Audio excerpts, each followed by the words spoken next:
अस्सलामुअलैकुम। मैं हूं मोहसिन दुरानी और आप मेरा यूट्यूब चैनल देख रहे हैं। I am Mohsin Durrani. मैंने अपनी जो फर्स्ट वीडियो अपलोड की थी यूट्यूब पे, मैं उस दिन से और आज तक पाकिस्तान की यूथ को बड़ा इम्पोर्टेंस दे रहा हूँ। कोशिश कर रहा हूँ कि हुकूमत वक्त को या अपने उन लीडर्स को जो यूथ को जो एड्रेस करते हैं या यूथ उनको पसंद करती है, उनको ये बार बार बताऊँ कि पाकिस्तानी यूथ के पास कोई डायरेक्शन नहीं है इस वक्त। ख़ास तौर पे पिछले 4-4.5 सालों में जो नुकसान पहुंचा पाकिस्तानी यूथ को, वो शायद उसको रिकवर करने में अभी मज़ीद 1-2 साल लगेंगे। उससे पहले जो मैंने हमेशा इंपॉर्टेंस दी वो ये थी कि यूथ को एजुकेट करना है। यूथ को आपने बताना है कि एजुकेशन ही इम्पॉर्टेंट है और कोई चीज़ इम्पॉर्टेंट नहीं है। इसी तरह से जो स्कूल में बच्चे पढ़ रहे हैं, जो स्कूल नहीं गए हैं, उनको स्कूल भेजना है ताकि वो एजुकेशन ले सकें। पाकिस्तान की 60% पॉपुलेशन यूथ बेस्ड है और जो अभी ग्रीस के वाक़े में हुआ, यूनान में, ग्रीस में, जिसमें पाकिस्तानी यूथ थी, सारा यूथ था, पाकिस्तान का क्रीम था, वो 350 थे, 300 थे, या वो 1 थे या 2 थे, लेकिन वो पाकिस्तान की यूथ थी जो समंदर में गर्क हो गई। अफसोस ये होता है कि ये क्यों हुआ। तो जब देखते हैं पीछे, तो कुछ लोगों ने पिछले चंद दिनों में कहा कि ये गवर्नमेंट का फेलियर है। ये गवर्नमेंट जो है वो इनको रिसोर्सेज दे सके, या गवर्नमेंट इनको जो है वो कहीं अकोमोडेट नहीं कर सकें जवानों को, इनके पास जो है वो अपॉर्चुनिटीज़ नहीं थी कि वो कुछ कर सकते पाकिस्तान में। देखें, ऐसा नहीं है। हर चीज़ का ब्लेम आपने गवर्नमेंट को नहीं करना। गवर्नमेंट हर चीज़ की ज़िम्मेदार नहीं होती है। कुछ ज़िम्मेदारियाँ हम सब की भी हैं, और मैंने हमेशा कहा है ये हम सब का पाकिस्तान है। तो जो कुछ इसमें बुरा हो रहा है वो भी हम सब का है, और जो अच्छा हो रहा है उसके ज़िम्मेदार भी हम सब हैं। हमें देखना ये होगा, मैं फिर जाता हूँ, आपको पीछे ले जाता हूँ कम्युनिटी डेवलपमेंट के ऊपर। कम्युनिटी डेवलपमेंट, जिसको हम उर्दू में कहते हैं आपस में मेल जोल, मोहल्ले, बरादरियाँ, ये ख़त्म होती जा रही हैं। जिन इलाकों से ये लड़के गए थे, क्या उन इलाकों में कम्युनिटीज़ थीं?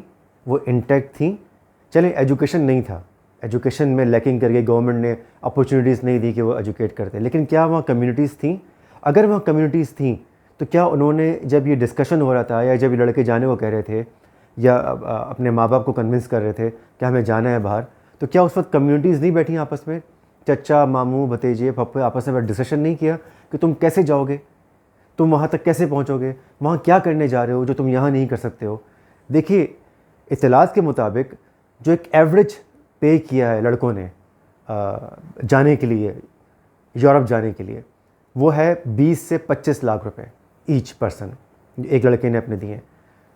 इत्तलात के मुताबिक जो अब तक आई हैं उसमें यह है कि किसी ने अपना घर बेचा, माँ बाप ने घर बेच के बेटे को पैसे दिए, या किसी ने अपने घर को गिरवी रख के पैसे दिए, किसी माँ ने अपना जेवर बेच के पैसे दिए, किसी ने उधार लेके दिए, किसी ने ज़मीन का टुकड़ा बेचकर अपने बेटे को दिए कि तुम चले जाओ। चूँकि वो बेटा कन्विंस था, और बेटा जो है वो कन्विंस कर रहा था माँ बाप को कि मैंने यूरोप में ही मेरा मुस्तकबिल है पूरा। तो उस वक्त उसके माँ बाप ने क्यों नहीं पूछा कि तेरा मुस्तकबिल यूरोप में क्यों है, वो सऊदी अरब में क्यों नहीं है, वो ओमान में क्यों नहीं है, वो यूएई में क्यों नहीं है, वो पाकिस्तान में क्यों नहीं है? क्यों नहीं पूछा? इसलिए कि पूछने वाला कोई नहीं था, कम्युनिटीज़ नहीं थी, बातचीत नहीं करते थे आपस में, बस जो कहा बच्चों ने वो सुन लिया और कर दिया। देखिए, इसमें बहुत बड़ा हाथ हम सब लोगों का है, हम सब इसके ज़िम्मेदार हैं। मैं कहता हूँ कि अगर जब बाप ने बेटे के लिए 25 लाख रुपए अरेंज कर लिए, कुछ भी करके 25 लाख अरेंज कर लिए ना, तो उसको चाहिए था, कहता बेटा ये 25 लाख रुपए ले और इस 25 लाख में गाड़ी परचेज़ कर ले, गाड़ी परचेज़ करके उसको रेंट पे चला ले, तो खुद ड्राइव करो उस गाड़ी को और चला गाड़ी को टिल डेली की दिहाड़ी आएगी। लेकिन नहीं, मसला क्या था? मसला ये था कि उसके जो ख्वाब थे वो थे यूरोप के, खूबसूरती के, हुस्न के, गोरों के बीच में काम करने के, लैंडस्केप देखा उसने कि यूरोप जाऊंगा, काम करूंगा। तो वो जो ख्वाब थे ना उसके, उस ख्वाब के ख़रीदार, यानी उसी के ख्वाबों को उनको बेचने वालों को कहते हैं जो ह्यूमन ट्रैफिकिंग करते हैं, जिनको हम स्मगलर्स कहते हैं, जिनको हम कहते हैं कि जो लोगों के ख्वाबों को, उन्हीं के ख्वाब ख़रीद कर उन्हीं को बेचते हैं, उसे कहते हैं ह्यूमन ट्रैफिकिंग। और वो मौजूद हैं, वो हर दुनिया में, हर खत्ते में, हर जगह होते हैं। उनका तरीक़ा वारदात ये होता है कि वो इंटरनेट पर जाकर आपकी सर्च टूल्स को देखते हैं कि आप क्या सर्च करते हैं। वो पहले बाकायदा पूरी एक हिस्ट्री बनाते हैं, पूरा रिसर्च करते हैं, उसके बाद वो वहाँ पे जाके अपना उन एरियाज़ में अपना इन्फ्लुएंस क्रिएट करते हैं, अपने लोग भेजते हैं जो उनके एजेंट्स होते हैं। अब वो आके उनके बीच में बैठ के बताते हैं कि देखो यूरोप जाओगे तो वहाँ ये होगा, 1 के 300 मिलेंगे, दुबई जाओगे, इधर जाओगे तो 1 के 80 मिलेंगे, वहाँ 350 मिलेंगे, यूरोप में बहुत कुछ है, यूरोप में गुम हो जाओगे तुम। देखिए ये सब जवानी में ना हमने भी सोचते थे, जवानी में, ऐसा नहीं कि हमने भी नहीं सोचा होगा, हमने भी सोचा। लेकिन उस वक्त तरीका क्या था कि आपने टोफल का एग्ज़ाम देना है, आपने आइल्स का एग्ज़ाम देना है, आपने जो है वो I-20 लेनी है, उसके बाद आपने जाना है। ऐसी था ना, इसी तरह करते थे। यहाँ पे क्या हुआ कि उसने डिस्कशन ही नहीं हुआ ना ये कि तुमने एजुकेशन के लिए जाना है, 25 लाख रुपये रखे हैं। माँ बाप अगर चाहते तो अपने किसी चचा भतीजे भांजे बोल के भाई को बोलते कि तुम आके इनसे बात करो बच्चों से कि 25 लाख रुपये हमने दे दिए इनको, इस 25 लाख में ये कुछ एजुकेशन ले लें। लेकिन नहीं, वो कन्विंस थे कि हमें यूरोप जाना है। तो इसमें हुकूमत का कसूर क्या है भाई? हुकूमत का क्या लेन देन है इसके अंदर? कोई भी नहीं है। ये तो हमारा कसूर है ना, हमारा कसूर है, हमारे इर्द गिर्द की कम्युनिटी से कसूर है कि हमने डिस्कशन नहीं किया। तो हमें आपस में मिलना चाहिए, बैठना चाहिए, डिस्कशन करना चाहिए, कम्युनिटीज़ को एम्पावर करना पड़ेगा, उन कम्युनिटीज़ को डेवलप करना पड़ेगा, आपस में लिंक करना पड़ेगा, ताकि एक दूसरे से बातचीत कर सकें, एक दूसरे से बात करें, एक दूसरे से डिस्कस करें कि मैं ये करना चाहता हूँ, मैं ये करना चाहता हूँ, मैं वहाँ जाना चाहता हूँ। देखिए क्यों यूरोप क्यों था, उनके लिए यूरोप क्यों था? क्योंकि यूरोप हसीन जगह है, उनको काम नहीं करना था। अगर ये लोग मेहनती होते, अगर ये लोग मेहनत पे बिलीव कर रहे होते, तो इस 25 लाख में, 20 लाख में तो ये दुबई का किसी गल्फ कंट्री का लाइसेंस ले लेते। कौन सा लाइसेंस? कंसल्टेंसी का लाइसेंस, अपना ज़ाती लाइसेंस, वर्क परमिट ले लेते और काम करते। लेकिन नहीं था ऐसा। तो उन्हीं के ख्वाबों को उन स्मगलर्स ने, उन ह्यूमन ट्रैफिकर्स ने उन्हीं के ख्वाबों को उनको बेचा। किसी को 25 लाख का बेचा, किसी को 30 लाख का बेचा और यहाँ से लेके चले गए। लेकिन अफसोस ये होता है कि इतनी बड़ी तादाद में उन्होंने हमारी यूथ को कैसे ब्रेन वॉश किया, कैसे ब्रेन वॉश करके वो यहाँ से लेके चले गए। हमारे बीच में से हमारे जवानों को, हमारे मुस्तकबिल को, हमारे एसेट को उठा के लेके चले गए। अफसोस होता है, बहुत अफसोस होता है। हमें चाहिए, हम सबको चाहिए मिलके कि इन एरियाज़ में जाकर इसको पहले रिसर्च करें इसकी, कि वहाँ रीज़न्स क्या थे कि इन नौजवानों को सिर्फ यूरोप ही जाना था, इन नौजवानों को गल्फ़ कंट्रीज़ क्यों नहीं जाना था, क्योंकि वहाँ गर्मी बहुत होती है, वहाँ काम करना पड़ता। तो इसका मतलब ये हुआ कि इनका माइंड पहले से प्रिपेयर था कि हमें जाना यूरोप ही है। ऐसा नहीं होता, ऐसा नहीं होता। ये माँ बाप को चाहिए था, जिन माँ बाप ने घर बेचा, 25 लाख जमा किए, उनको ये चाहिए था पूछते कि बेटा क्यों, वाई, तुम मत जाओ। ठीक है, माँ बाप जाहिल थे, उनके पास एजुकेशन नहीं थी, तो माँ बाप को चाहिए था किसी और से बात करते, किसी ज़राए से, किसी मोहल्ले में किसी और लोगों से बात करते कि मेरा बेटा जाना चाह रहा है, तुम बताओ ये सही है गलत है। लेकिन नहीं हुआ ना। वो एक ऐसे ट्रैप में फंस गए जहाँ उन्हीं के ख्वाबों को, उनके ख्वाबों को ख़रीद लिया गया और उन्हीं को दोबारा बेच दिया। वो ख्वाब देख रहे थे यूरोप जाने के, उन्हीं के ख्वाबों को अडॉप्ट किया ह्यूमन ट्रैफिकर्स ने, स्मगलर्स ने, और उन्हीं को बेच दिया। एंड रिज़ल्ट क्या हुआ? वो ना यूरोप पहुंच सके, ना किसी ज़मीन तक पहुंच सके, बल्कि समंदर में ही कहीं चले गए, गर्क हो गए। ये पाकिस्तान का लॉस नहीं है, ये यूथ का बहुत बड़ा लॉस है।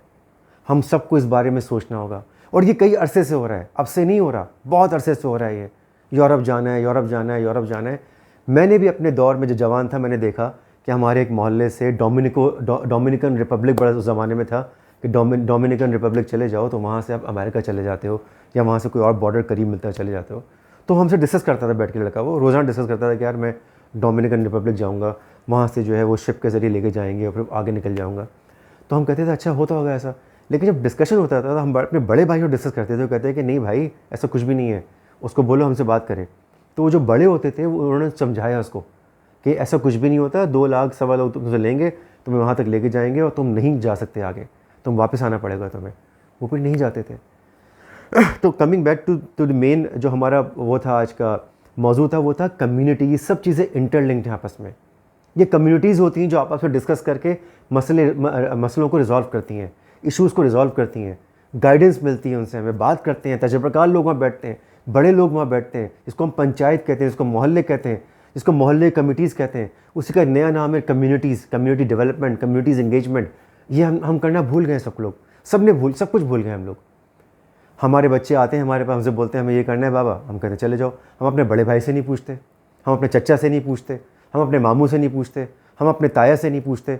हम कहते हैं जी बच्चे ने कहा है, बस क्या किसी से डिस्कस करें, बच्चे ने कैसा कर लो। ऐसा नहीं है, ऐसा नहीं करना, ऐसा बिल्कुल भी नहीं करना है।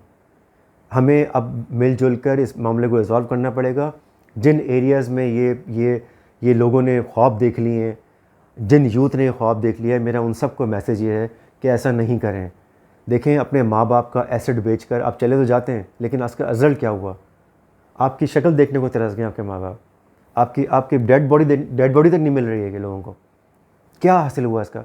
तो जो लोग मज़ीद इस ख्वाब देख रहे हैं, जो यूथ ख्वाब देख रही है यूरोप जाने के, वो भूल जाए इसको प्लीज़। और अगर जाना है, और अगर तुम्हें जाना है यूरोप, तो यूरोप के किसी यूनिवर्सिटी को, किसी कॉलेज को अप्रोच करो। ये 20-25 लाख 30 लाख रुपए फ़ी के पे करो, वहाँ से प्रॉपर एक वीज़ा मंगवाओ, पढ़ने के लिए जाओ, पढ़ने के साथ साथ नौकरी करो, और उसके बाद लाइफ को अपने मैनेज करो। ये तरीका है।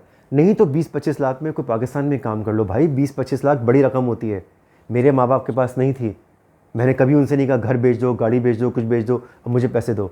आप खुशनसीब थे ये लोग जिनको माँ बाप ने सपोर्ट किया। लेकिन क्या हासिल हुआ? बेटा भी गया, पैसे भी गए, माँ बाप खाली हाथ बैठे हुए, कुछ नहीं उनके हाथ में सिवाय आंसुओं के। तो आप सब लोग जो इस वीडियो को देख रहे हैं, इस बात को समझिए कि भाई कोई काम करने से पहले डिस्कस कर लो, बातचीत करो आपस में कि क्या करना है, कैसे करना है, हम क्यों जा रहे हैं, हम किस लिए जा रहे हैं, क्या करने के लिए जा रहे हैं, ये फिजिबल है भी ये नहीं है, लॉन्ग टर्म में क्या इसके असरात होंगे, इसका एंड रिजल्ट क्या आएगा, और इसके ऑप्शंस क्या है, ऑल्टरनेट क्या है। ये 25 लाख रुपये रखे हैं हमारे पास, इसमें ऑल्टरनेट क्या है हमारे पास, हम इस 25 लाख से क्या कर सकते हैं। 25 लाख रुपये बड़ी रकम होती है। आपने किसी आदमी को दिए, उसने आपको जानवरों की तरह ट्रीट किया और जाके समंदर में फेंक दिया। बहुत गलत हुआ, बहुत जो कुछ हुआ बहुत गलत हुआ। अब गवर्नमेंट को भी चाहिए कि इन इलाकों में जाके कुछ वहाँ पे रिसर्च वर्क करके वहाँ थोड़ा सा कम्युनिटी डेवलपमेंट पे काम करें, कम्युनिटीज़ को एंगेज करें, वहाँ पे अवेयरनेस प्रोग्राम क्रिएट करें, लोगों को एजुकेट करें, उनको बताएं। और फिर मैं दोबारा आता हूँ उसी मुद्दे के ऊपर कि एजुकेशन एजुकेशन एजुकेशन। हुकूमत के वक्त का एक तो गलती है कि एजुकेशन पे फोकस कर लें, जो अब तक नहीं किया। एजुकेशन बहुत ज़रूरी है, एजुकेशन ही सब कुछ है। अगर एजुकेट होते, इनके माँ बाप एजुकेटेड होते तो शायद ये सब कुछ ना होता। ये नौजवान अगर एजुकेटेड होते तो शायद ये सब कुछ ना होता। तो एजुकेशन बहुत इंपॉर्टेंट है। हमारी दुआ है, हम सब की दुआ है कि अल्लाह ताला जो लोग गायब हैं, मिसिंग हैं, या अब नहीं हैं, इंतकाल फरमा गए, उनके वालिदैन को अल्लाह ताला सब्र जमील अता करे। बहुत मुश्किल वक्त है उनके ऊपर कि उनके लगते जिगर उनके पास से चले गए। अल्लाह ताला उन सब को अपने जवारे रहमत में जगह दे, उनकी मग़फ़िरत फरमाए, और जो बच गए उनको हिदायत दे। शुक्रिया।